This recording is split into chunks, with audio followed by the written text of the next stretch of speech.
ओम शांति।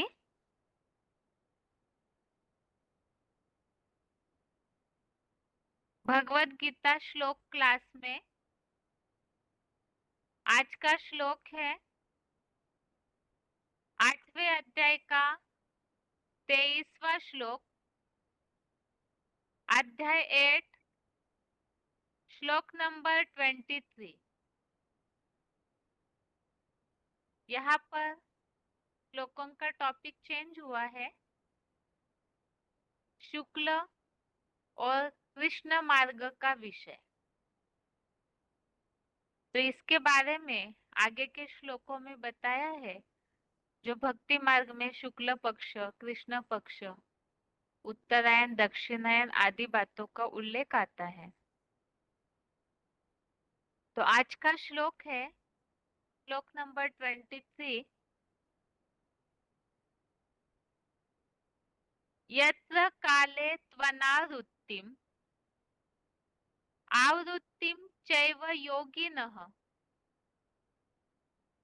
प्रयाता यान्ति तं कालम वक्ष्यामि भरतर्षभ। श्लोक दोबारा।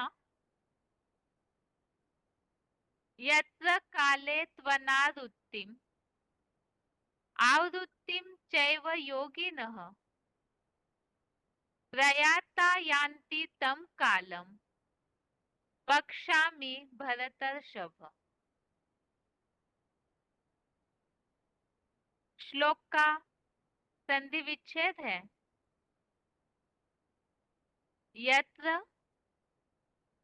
काले तू अनावृत्तिम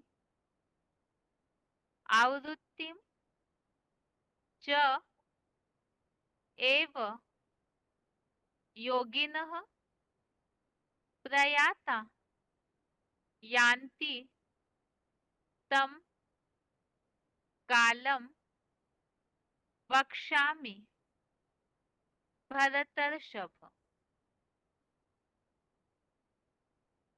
संधि विच्छेद दोबारा। यत्र काले तू अनावृत्तिम आवृत्तिम च एव योगिनः प्रयाता यान्ति तं कालम वक्ष्यामि भरतर्षभ। शब्दों के अर्थ है भरतर्षभ अर्थात हे भरतवंश में श्रेष्ठ। यत्र अर्थात जिस, काले अर्थात काल में, प्रयातः अर्थात प्रकृष्ट यात्री, योगिनो नारुत्तिम इसमें दो शब्द है। योगिनः अनावृत्तिम, योगिनः अर्थात योगीजन, अनावृत्तिम अर्थात नहीं आते, चावृत्तिम इसमें भी दो शब्द है। च आवृत्तिम, च अर्थात अथवा, आवृत्तिम अर्थात आते,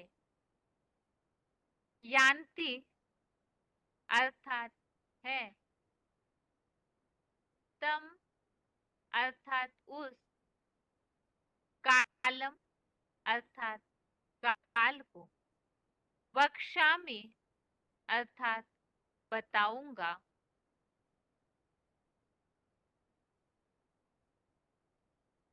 शब्दों के अर्थ दोबारा। भरतर्षभ अर्थात हे भरत वंश में श्रेष्ठ। यत्र अर्थात जिस, काले अर्थात काल में, प्रयातः अर्थात प्रकृष्ट यात्री, योगिनो नारुतिम, इसमें दो शब्द है, योगिनः अनावृत्तिम। योगिनः अर्थात योगीजन, अनावृत्तिम अर्थात नहीं आते, चावृत्तिम, इसमें भी दो शब्द है, च आवृत्तिम। च अर्थात अथवा, आवृत्तिम अर्थात आते, यान्ति अर्थात है, तम अर्थात उस, कालम अर्थात काल को, वक्ष्यामि अर्थात बताऊंगा।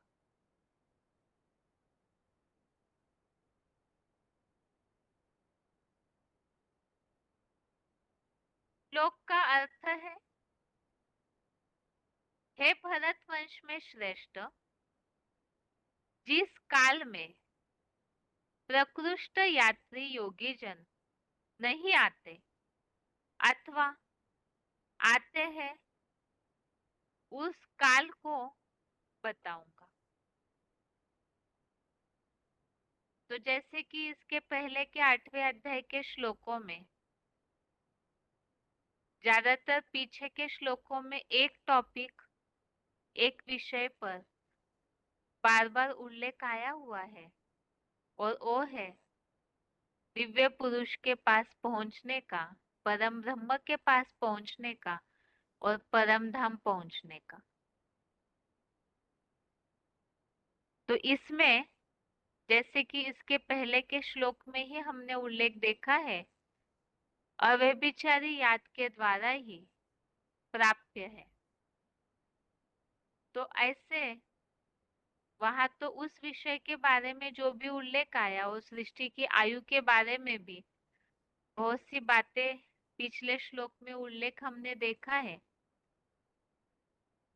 अभी आगे ऐसे जो योगी जन पहुंच जाते हैं परम ब्रह्म के पास, परम धाम में, तो वो वापिस नारकीय दुखधाम में नहीं आते हैं। आज के श्लोक में इसी संबंधित बात बताई कि वो कौन से काल में वो दुखधाम में नहीं आते हैं। तो जिस काल में प्रकृष्ट यात्री योगी जन नहीं आते और अथवा आते हैं, तो उस काल को भी बताऊंगा। श्लोक का क्लैरिफिकेशन सहित अर्थ है, हे विष्णु रूप भरतवंश में श्रेष्ठ, जिस पंचमुखी ब्रह्मा के आदि उत्तरायण काल में प्रकृष्ट यात्री योगी जन दुखधाम नहीं आते अथवा जो भी अद्वैतवादी देवगण द्वापर से आते भी हैं, तो भी उस पुरुषोत्तम संगम युगी 60 वर्षीय विशेष शूटिंग काल को भी आगे बताऊंगा। तो इस श्लोक में जैसे पहले के श्लोक में बात आई परम ब्रह्म के पास या परम धाम में पहुंचने की, तो यहाँ पर ऐसे जो पहुंचने वाले हैं तो उनके बारे में बताया कि जिस पंचमुखी ब्रह्मा के आदि उत्तरायण काल में, पहले श्लोक में हमने उल्लेख देखा है, उत्तरायण काल अर्थात ब्रह्मा का दिन, ज्ञान प्रकाश, ऐसे उल्लेख श्लोक नंबर 17 में हमने देखा था। तो इस तरह से ऐसे जो योगी जन हैं जो परम ब्रह्म के आदि उत्तरायण काल में आते हैं, तो उनके लिए बताया कि वो प्रकृष्ट यात्री फिर दुखधाम में नहीं आते हैं। तो ऐसा जो विशेष शूटिंग काल है, जिस समय परमपिता इस सृष्टि पर आते हैं संगम युग में, उस संगम युग में भी जो विशेष शूटिंग का काल है 60 वर्षीय पुरुषोत्तम संगम युग, उस काल को आगे बताऊंगा।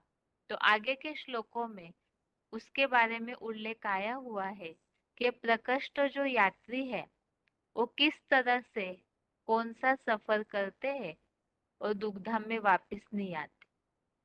ये आज के श्लोक का अर्थ है। श्लोक का उच्चारण सुनते हैं, उसके बाद श्लोक संबंधित पॉइंट्स। यत्र काले त्वनावृत्तिम् आवृत्तिं चैव योगिनः प्रयाता यान्ति तं कालं वक्ष्यामि भरतर्षभ। हे विष्णु रूप भरतवंश में श्रेष्ठ, जहाँ चतुर्मुखी ब्रह्मा वाले दिन के उत्तरायण काल में प्रकृष्ट यात्री योगीजन दुखधाम नहीं आते, अथवा जो भी अद्वैतवादी देवगण द्वापर से आते भी हैं, तो भी उस पुरुषोत्तम संगम युगी 60 वर्षीय विशेष शूटिंग काल को भी आगे बताऊंगा।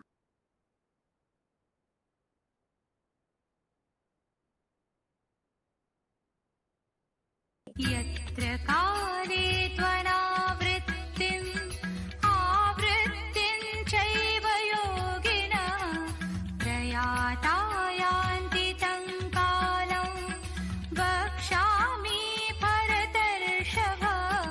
हे विष्णु रूप भरतवंश में श्रेष्ठ, जहाँ चतुर्मुखी ब्रह्मा वाले दिन के उत्तरायण काल में प्रकृष्ट यात्री योगीजन दुखधाम नहीं आते, अथवा जो भी अद्वैतवादी देवगण द्वापर से आते भी हैं, तो भी उस पुरुषोत्तम संगम युगी 60 वर्षीय विशेष शूटिंग काल को भी आगे बताऊंगा।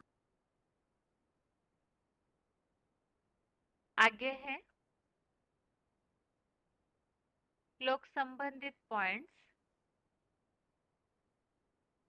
VCD number 2273, VCD number 2273 14 minute 14 minutes के बाद से लिया हुआ पॉइंट है पंचमुखी ब्रह्मा का आदि उत्तरायण काल।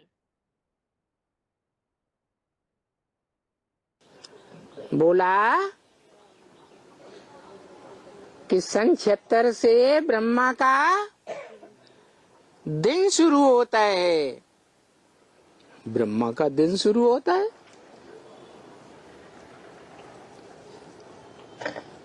ब्रह्मा तो 18 जनवरी 69 को शरीर छोड़ दिया।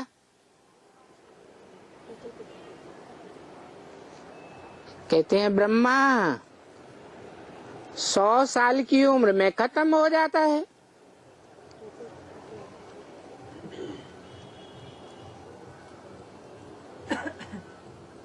ब्रह्मा दाढ़ी मूछ वाला 100 साल में खत्म हो जाता है, तो फिर वो आत्मा कहाँ जन्म लेती है?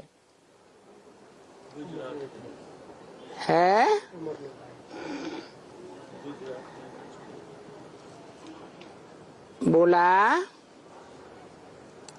1966 में ही बाबा ने विनाश की घोषणा के बारे में बोल दिया था। पहले ब्रह्मा कुमारी आश्रम में बड़े बड़े बोर्ड टांगे जाते थे, श्री कृष्ण का चित्र दिखाते थे, हाथ में तीरी पर बहिष्ठ लेकर के आया है, स्वर्ग लेकर के आया है और लात मार रहा है नरक को।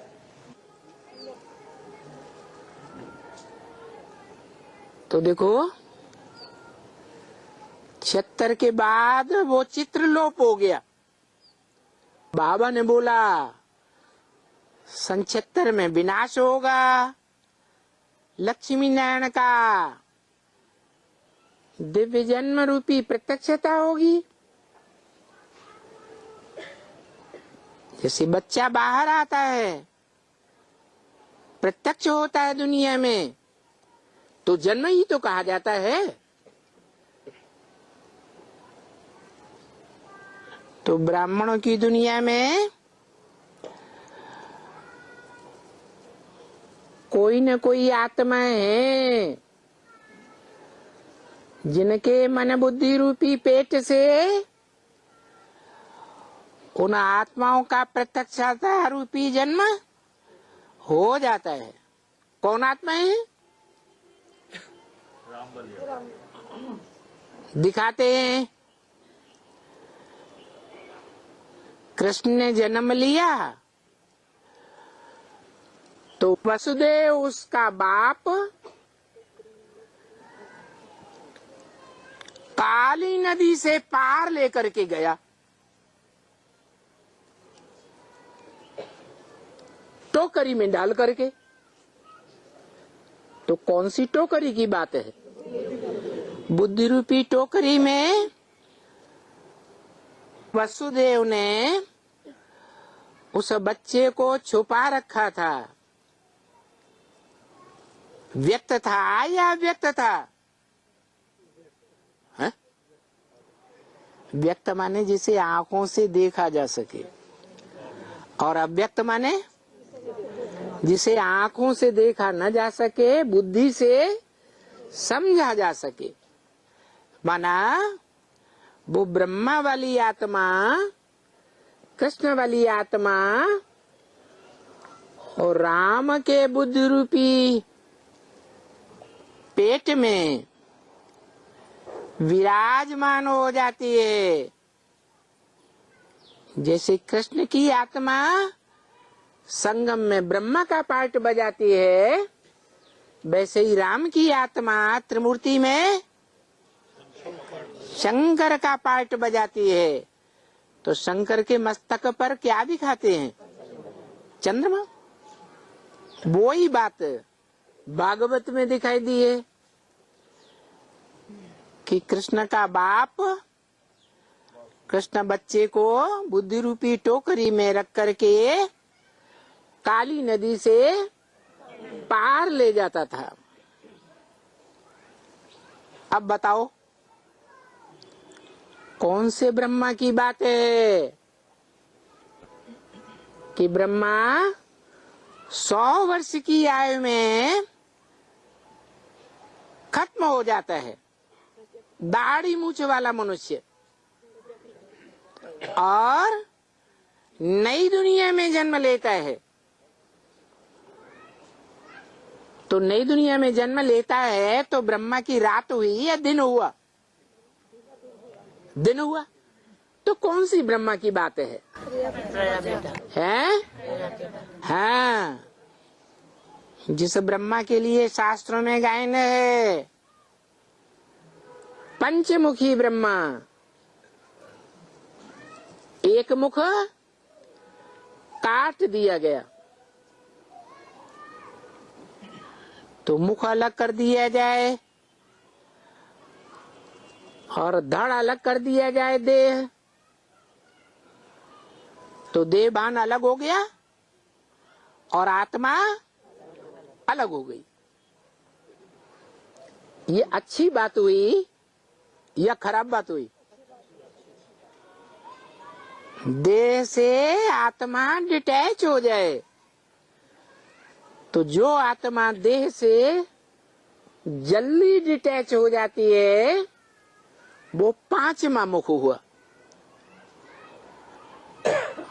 और ये भी गायन है कि जो ब्रह्मा सो विष्णु, जिस नंबर का ब्रह्मा उसी नंबर का विष्णु। तो जो सिर ब्रह्मा का डिटैच हो गया देह भान से, वो अव्वल नंबर में गया ना।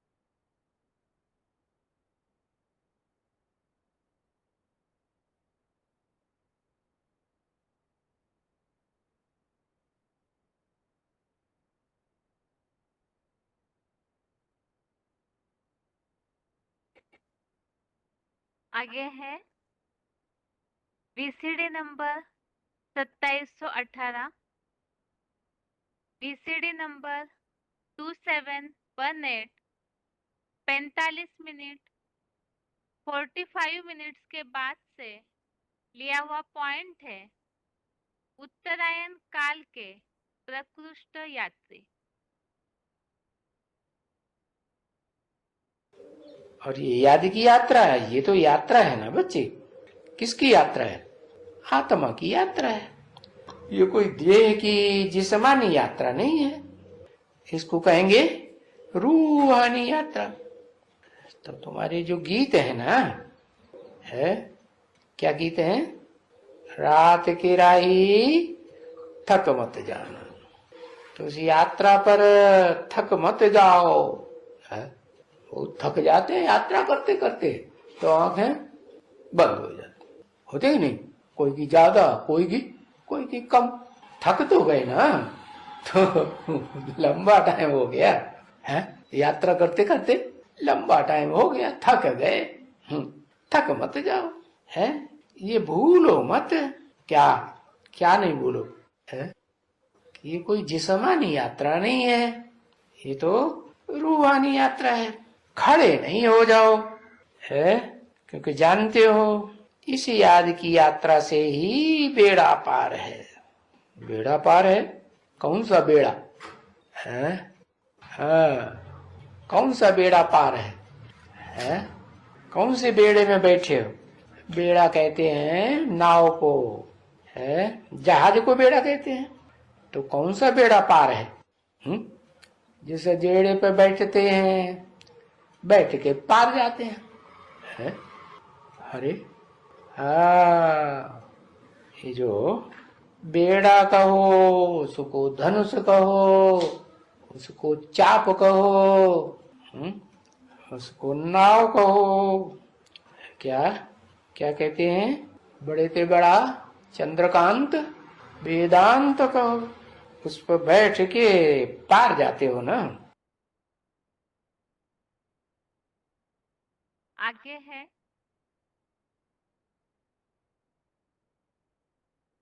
VCD number 1969, VCD number 1969, 18 minute 18 minutes के बाद से लिया हुआ पॉइंट है प्रकृष्ट यात्री योगी जन दुखधाम में नहीं आते अथवा द्वापर से दुखधाम में आते हैं। और ये एक ही यात्रा है बस। और ये यात्रा कहाँ की है?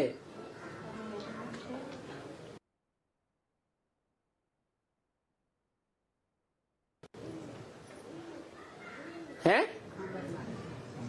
अमरलोक की।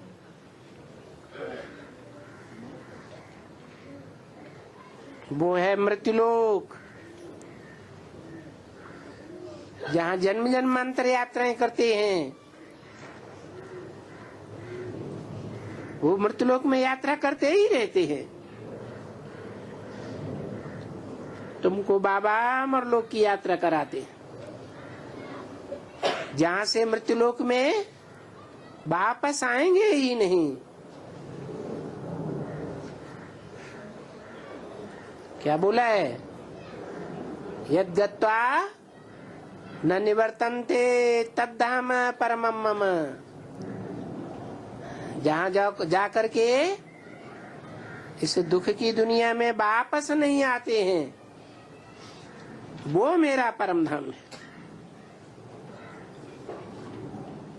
दुख की दुनिया है, जन्मते भी दुख, रोते रोते, और मृत्यु में भी दुखी होते हैं। मृत्यु लोक है। इस मृत्यु लोक में तुम बच्चे वापस नहीं आएंगे। फिर अमरलोक में ही रहेंगे। कौन से अमरलोक में हैं? हाँ, वो भी पहले तो निश्चय बुद्धि होके रहेंगे। अभी तो क्या होता है? अभी घड़ी घड़ी निश्चय, घड़ी घड़ी है निश्चय रूपी मौत।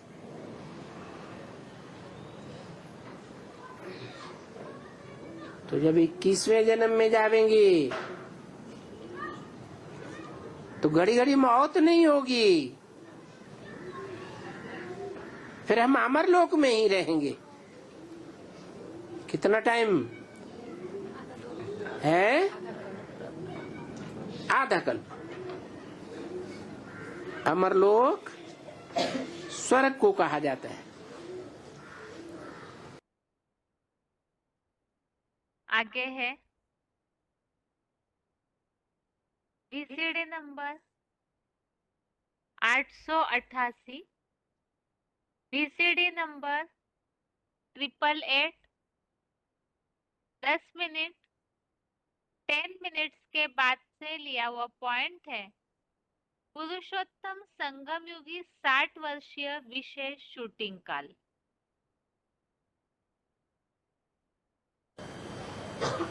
ये है पुरुषोत्तम संगम युग। बच्चे पुरुषोत्तम अक्षर को भूल जाते हैं। तुम्हारी भाषा अर्थ साहित्य एक्यूरेट होनी चाहिए।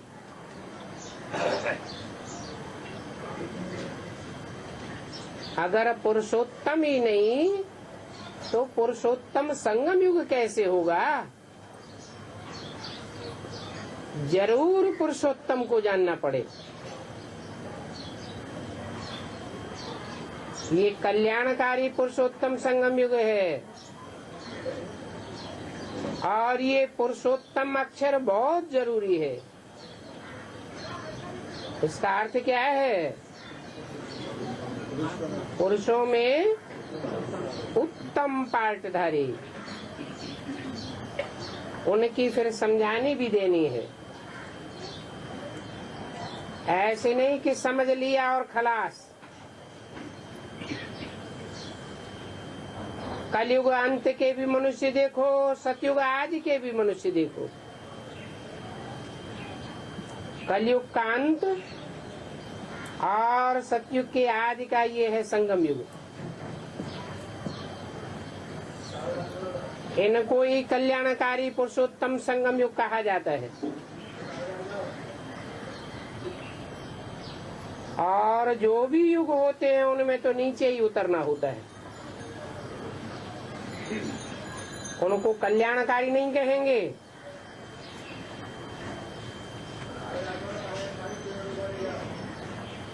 दिन प्रतिदिन उतरते ही रहते हैं। कला कमती होती जाती है, इसलिए कोई भी युग को पुरुषोत्तम नहीं कहेंगे।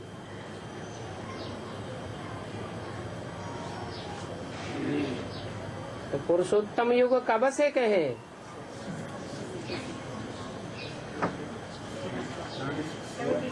अगर 76 से कहें तो उससे पहले का क्या कलयुग था? है? जैसे और सामान्य संगम युग होते हैं, सतयुग त्रेता का, त्रेता द्वापर का, द्वापर कलयुग का संगम तो होता है ना। ऐसे ही सन 36 से भल भगवान बाप आया, परंतु पुरुषोत्तम को किसी ने प्रैक्टिकल में, साकार में जाना नहीं। तो बच्चे पुरुषोत्तम अक्षर भूल जाते हैं। ये पुरुषोत्तम अक्षर बहुत जरूरी है।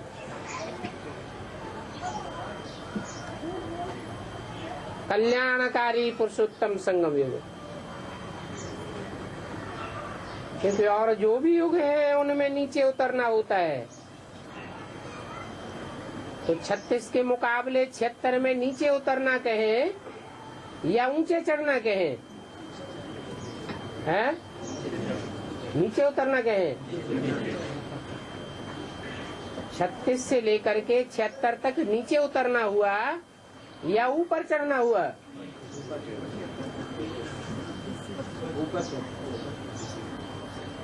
कुछ कह रहे हैं नीचे उतरना हुआ, कुछ कह रहे हैं ऊपर चढ़ना हुआ। है? है? हाँ, 76 में जो भी आत्माएं 76 से उत्तमता को पहचानती जाती है, उत्तम पुरुष को पहचानती जाती है, उनकी चढ़ती कला होती है। कोई कहे शूटिंग पीरियड में उतरती कला भी होनी चाहिए। उतरती कला भले होती है शूटिंग के हिसाब से, लेकिन फिर भी याद जो एक्यूरेट है, उस एक्यूरेट याद की प्रैक्टिस बढ़ती जाती है। इसलिए टोटल क्या कहेंगे? चढ़ती कला। तो और युगों में दिन प्रतिदिन उतरते ही रहते हैं, कला कमती होती जाती है। इसलिए कोई भी युग को पुरुषोत्तम युग नहीं कहेंगे। यह है श्लोक संबंधित पॉइंट्स, जिसमें इन बातों को समझा हमने कि जो ऐसे प्रकृष्ट यात्री है, पंचमुखी परम ब्रह्म जो है, उनके उत्तरायण काल वाले, तो यात्री पुनः दुखधाम में नहीं आते हैं। तो वो विशेष शूटिंग काल जो सन 76 से बताया, पुरुषोत्तम संगम की विशेष शूटिंग काल शुरू होता है। अभी आगे है श्लोकों की रिवीजन।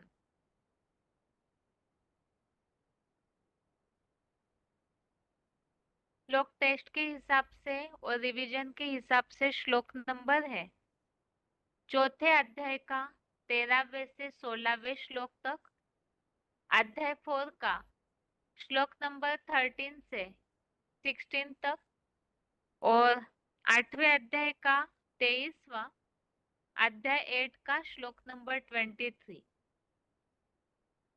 पहले है 13वां श्लोक, श्लोक नंबर 13 है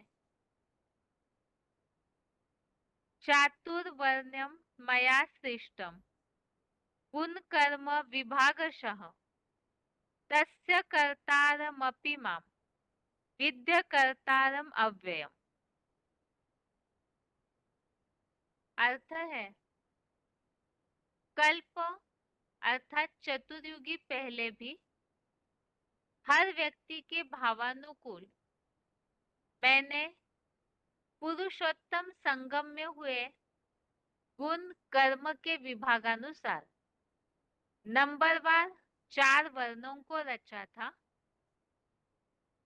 उसका मेरी श्रीमत से मेरे समान बने ज्योतिर्लिंग रूप अव्यक्त मूर्ति के कर्ता होने पर भी सदाशिव ज्योति अकर्ता, अभोक्ता, अगर्भ जन्मा, अनासक्त एवं निर्विकारी मुझ अक्षर अमोघ वीर्य को मूर्तिमान भोगी आत्मा महादेव शंकर समझ लेते हैं। यहाँ जो मूर्तिमान भोगी ऐसे लिखा हुआ है श्लोक में, भावार्थ में उसी संबंधित नीचे फुटनोट दिया हुआ है। निराकार शिव ज्योति सदा परम धाम वासी है। आदिदेव अर्थात आदम एडम काशी कैलासी वासी साकारी दुनिया का वासी है। तो इस श्लोक में जैसे कि पहले श्लोक में एक उल्लेख हमने देखा, जन्म और कर्म मेरा दिव्य है, तो उसे तत्वों से ही जानने की बात का उल्लेख आया हुआ था। तो आज के श्लोक में ये बताया है कि मैंने अर्थात भगवान ने ही गुण और कर्मों के विभागानुसार ही 4 वर्णों की रचना की थी। तो इस श्लोक संबंधित जब हमने पॉइंट समझे थे, उसमें इन बातों को बताया था कि यहाँ ये जो 4 वर्ण है, ब्राह्मण वर्ण और उसी से फिर देवता वर्ण बनता है। उसके अलावा क्षत्रिय, वैश्य और शूद्र, तो इनकी यहाँ पुरुषोत्तम संगम युग में ही गुण कर्मों के आधार से कैसे शूटिंग होती है, किस तरह से गुण और कर्मों के आधार से रचना होती है। और इस श्लोक संबंधित रेफरेंस श्लोक दिया हुआ है 18वें अध्याय का 41वां श्लोक, अध्याय 18 का श्लोक नंबर 41, जिसमें इसी बात को बताया है कि ब्राह्मण, क्षत्रिय, वैश्य और शूद्र वर्णों के कर्म शूटिंग में आत्मभाव से पैदा हुए गुणों से प्रकृष्टतया बटे हुए हैं। तो यहाँ पर संगम युग में ही आत्माओं में एक गुण कर्म का फाउंडेशन पड़ता है। आगे है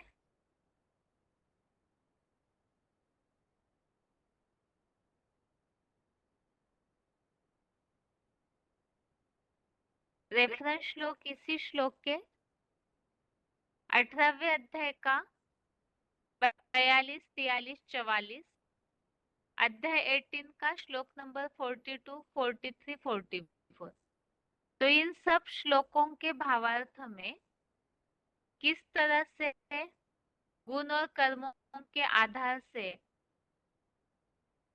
विभाग किया हुआ है उसे बताया हुआ है कि जो आस्तिकता वाले आत्मभाव से उत्पन्न वो ब्रह्मा के कर्म और क्षत्रियों के कर्मों की बातें बताई, शौर्य, तेज, धैर्य, दक्षता आदि। और शूद्रों के कर्मों के बारे में बताया, एक तो वैश्य कर्म है, खेती, गोरक्षा, व्यापार, ये उनके स्वभाव से उत्पन्न कर्म। और शूद्रों के स्वभाव से पैदा हुए कर्म चौतरफा नौकरी चाकरी। तो यहाँ तो स्थूल हिसाब से बताया है।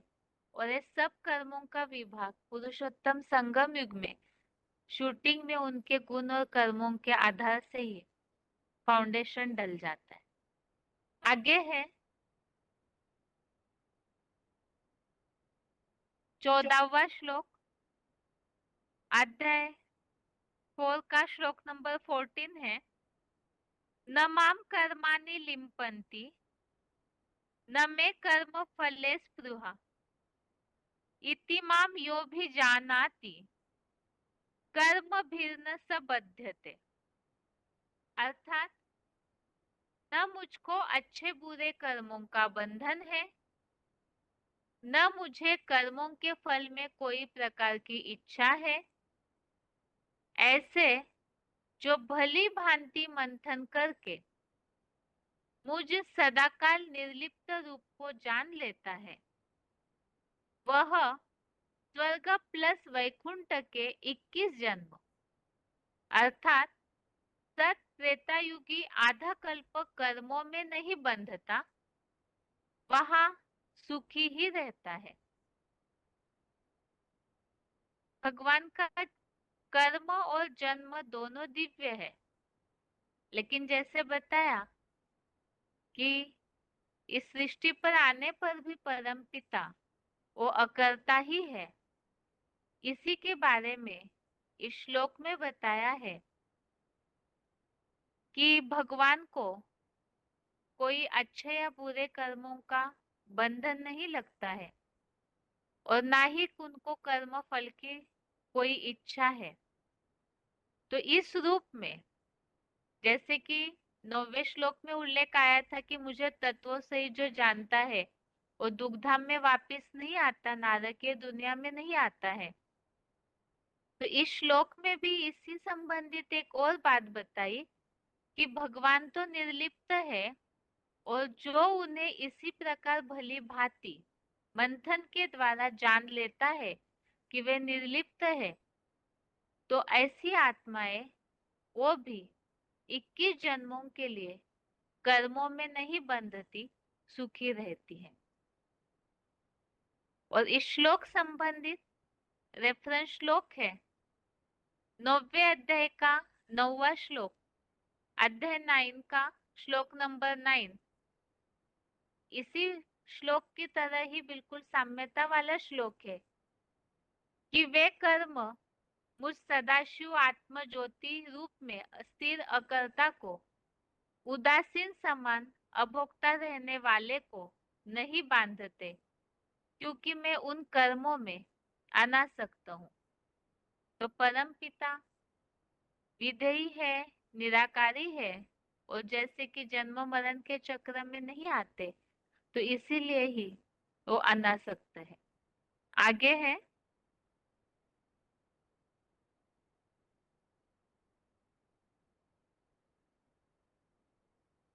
और भी रेफरेंस श्लोक, जैसे कि चौथे अध्याय का ये 9वां श्लोक।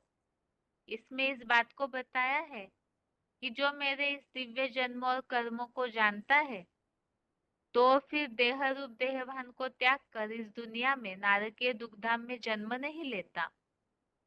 और 10वें अध्याय का 3रा श्लोक, अध्याय 10 का श्लोक नंबर 3, इसमें उल्लेख है कि जो मुझ शिव बाबा को अजन्मा अगर्भा अनादि इस तरह से जानता है, तो वह सब पापों से भली भांति मुक्त होता है। जो इस श्लोक में उल्लेख आया है, कर्मों के बंधन में नहीं पड़ता, अर्थात यहाँ उल्लेख है पापों से मुक्त होता है। ऐसे ही 13वें अध्याय का 18वां श्लोक, अध्याय 13 का श्लोक नंबर 18 है। यहाँ जो मेरा भक्त इस क्षेत्रज्ञ को जानता है, जानकर फिर ईशित्व ईश्वरीय राजाई भाव को पाता है। आगे है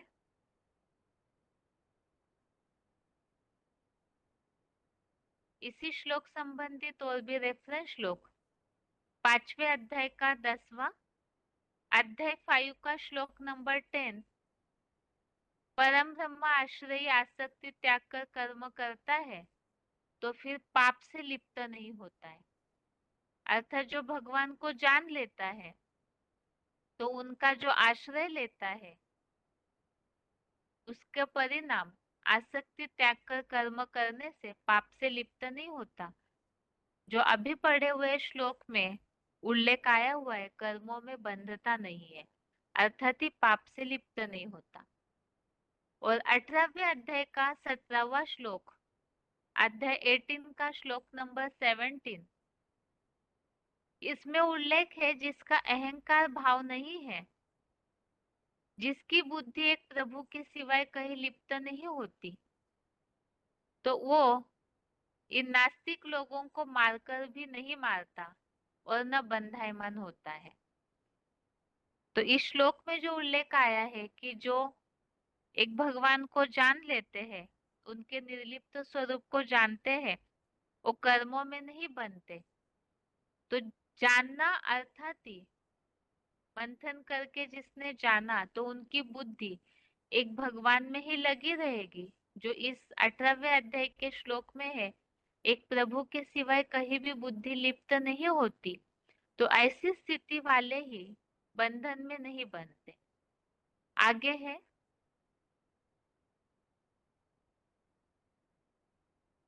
15वां श्लोक, श्लोक नंबर 15 है, एवं ज्ञात्वा कृतं कर्म पूर्वैरपि मुमुक्षुभिः कुरु कर्मेव तस्मात् त्वं पूर्वे है पूर्वतरम कृतम। अर्थात ऐसा जानकर पूर्व कल्प कल्पांतर के पुरुषोत्तम संगम युगी मुक्ति अभिलाषियों ने भी हूबहू ऐसा ही कर्म किया था। इसलिए हर कल्प के ज्यों के त्यों हूबहू पुनरावृत्ति के नियम से तू पूर्व से पूर्वतर हर चतुर्युगी में किए हुए कर्मों को मुकर्रर रथ में मुझे पहचान कर ही कर। तो इस श्लोक में दो बातें हैं। एक तो कर्मों में बंधायमान नहीं होना है, तो उसके लिए क्या करना है वो बताया, मुझे पहचान कर ही कर्म कर, ऐसी बात। और दूसरी बात बताई है कि मुक्ति की अभिलाषियों ने भी कर्म किया था। कैसे कर्म किया था? तो ऊपर के श्लोकों में जो उल्लेख है भगवान को जानकर कि वो निर्लिप्त है, तो उन्हीं में ही एक बुद्धि लगा करके मुक्ति के अभिलाषियों ने कर्म किया था। और ये कर्मों के लिए भी बताया, पूर्वे है पूर्वतरम कृतम। तो यहाँ ये जो हुबहू पुनरावृत्ति होती है, ड्रामा हुबहू रिपीट होता है, तो आत्माओं में ये जो रील है वो कर्मों की भरी हुई है।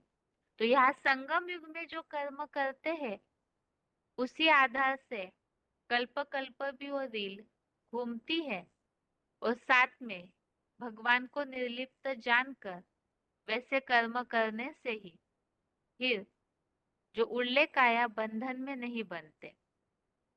इस श्लोक संबंधित रेफरेंस श्लोक है, एक तो 14वें अध्याय का पहला श्लोक, अध्याय 14 का श्लोक नंबर 1। इसमें उल्लेख आया हुआ है, सब ज्ञानों से परम श्रेष्ठ परम ब्रह्म परमेश्वरी का ज्ञान बताता हूँ, जिसे जानकर पूर्व कल्प में भी सब मुनिजन इस नरक से जीते जी परम सिद्धि रूप विष्णु लोकीय वैकुंठ धाम गए थे।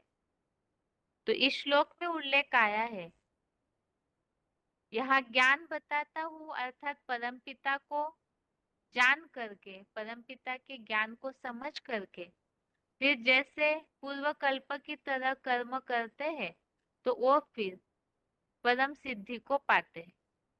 आगे है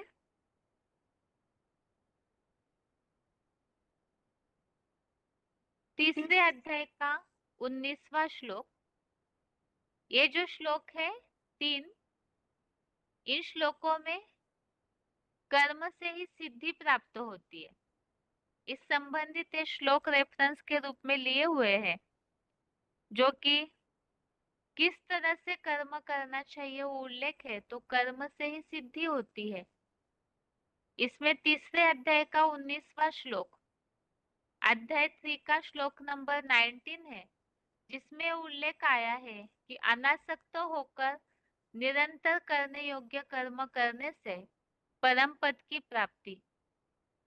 तो कर्म से सिद्धि और उसका रिजल्ट सिद्धि बताया परम पद की प्राप्ति।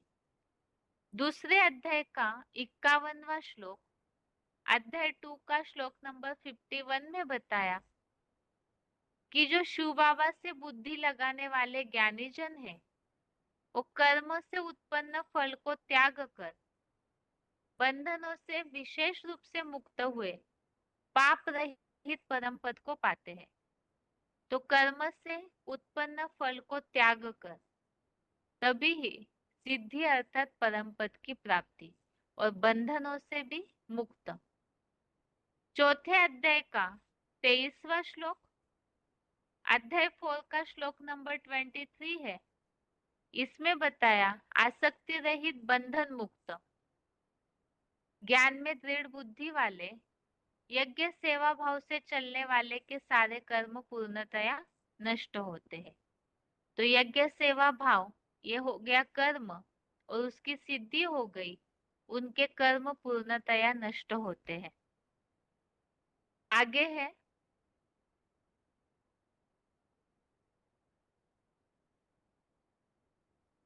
जो श्लोक में उल्लेख आया है 15वें कि मुक्ति हेतु मुक्ति के अभिलाषियों ने कर्म किए थे, तो उन कर्मों का कैसे कर्म किए उसका तरीका। एक तो इसमें 5वें अध्याय का 3रा श्लोक, अध्याय 5 का श्लोक नंबर 3, इसमें बताया जो न प्राणी मात्र से द्वेष करता न कोई इच्छा करता है वो संन्यास योगी द्वंद्व रहित कर्म बंधन से पूरा छूट जाता है। तो मुक्ति के अभिलाषियों ने कैसे कर्म किए, तो द्वेष भी नहीं और इच्छा भी नहीं, तो संन्यास योगी। और 9वें अध्याय का 27वां, अध्याय 9 का श्लोक नंबर 27 और 28, इन दोनों श्लोकों में बताया एक तो 27वें श्लोक में है कि जो भी खाता है, यज्ञ सेवा करता है, देता है, वो सब मुझे अर्पण कर, अर्थात मद्याजी भव, सब कुछ ईश्वर के अर्थ ही कर्म हो सारे। और 28वें श्लोक में बताया, श्लोक नंबर 28 अध्याय 9 का, शुभ और अशुभ फल वाले कर्मों के बंधन से मुक्त हो जाएगा, उनसे पूरा ही छूट जाएगा। जो ऊपर के श्लोक में बताया पूरा ईश्वर अर्थ अर्पण करते हैं, तो वो शुभ अशुभ फल वाले कर्मों के बंधन से मुक्त हो जाता है। आगे है,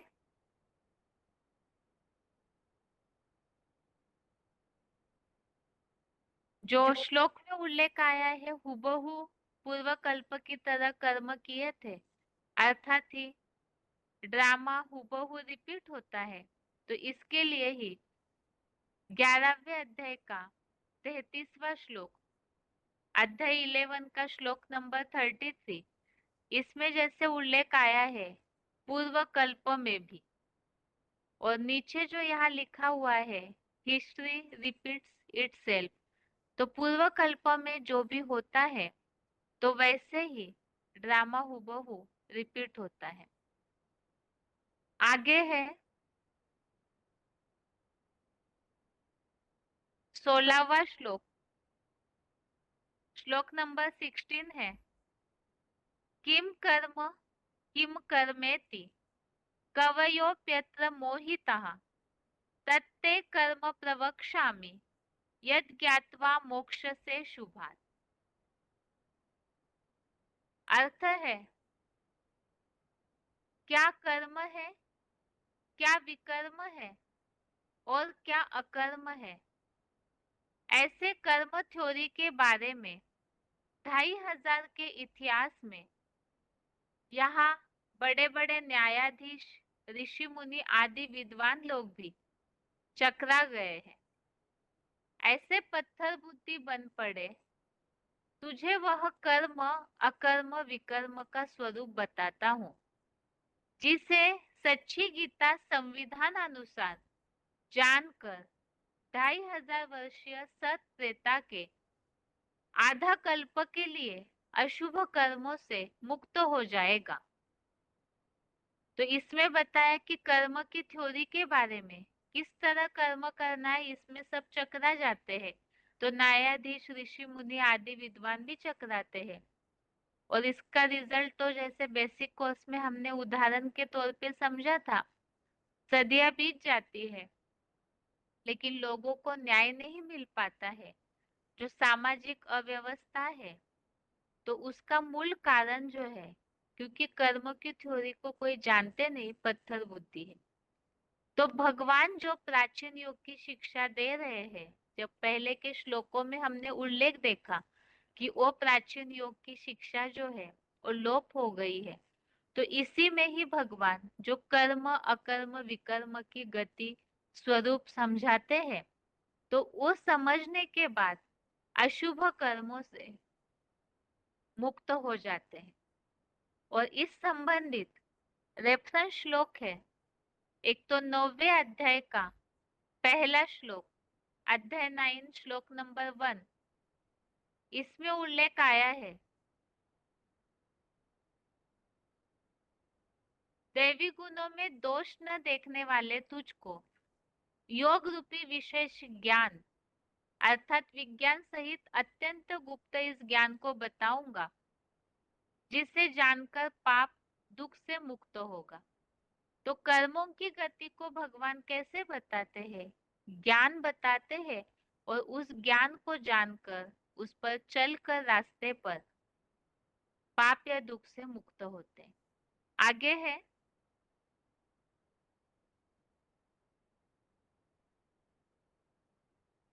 इसी संबंधित 16वें श्लोक संबंधित रेफरेंस श्लोक, दूसरा श्लोक है 3रे अध्याय का 31वां श्लोक, अध्याय 3 का श्लोक नंबर 31, इसमें बताया जो श्रद्धावान मेरी श्रीमत का सदा पालन करते हैं, वो कर्म बंधन से छूट जाते हैं।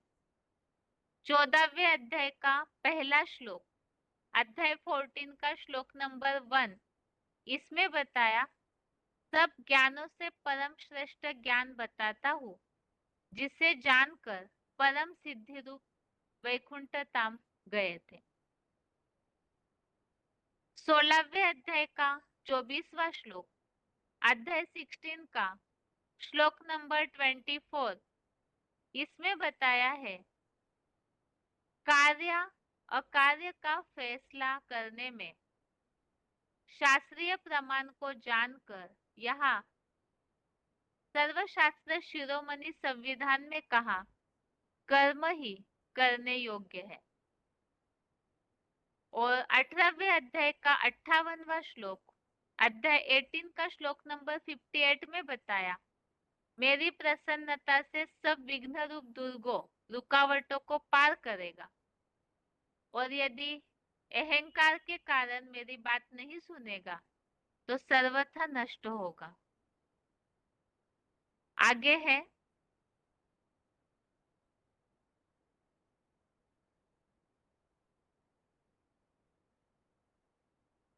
आज का श्लोक,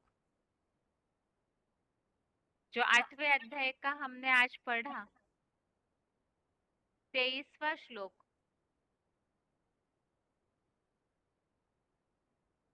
यत्र काले त्वनावृत्तिम आवृत्तिम चैव योगिनः प्रयाता यान्ति तम कालम वक्ष्यामि भरतर्षभ।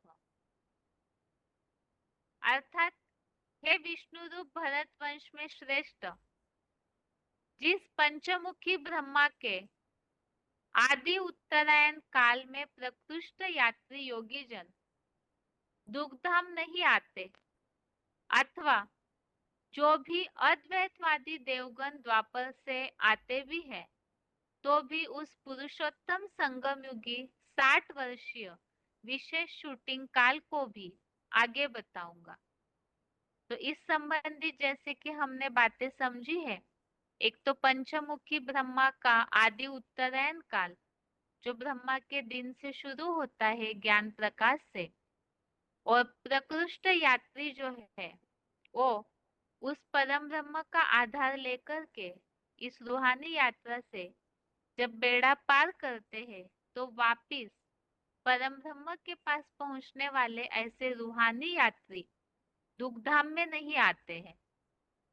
और इसी संबंधी जो विशेष शूटिंग काल है पुरुषोत्तम संगम युग में, तो वो बताया वो विशेष शूटिंग काल अर्थात ही चढ़ती कला का समय होता है।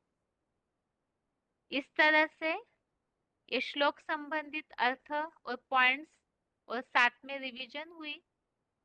और श्लोक नंबर एक बार टेस्ट के हिसाब से फिर से चौथे अध्याय का 13वें से 16वें श्लोक तक, अध्याय 4 का श्लोक नंबर 13 से 16 तक, और 8वें अध्याय का 23वां श्लोक, अध्याय 8 का श्लोक नंबर 23। इसके साथ ही आज के लिए गीता क्लास यहाँ तक ही। ओम शांति।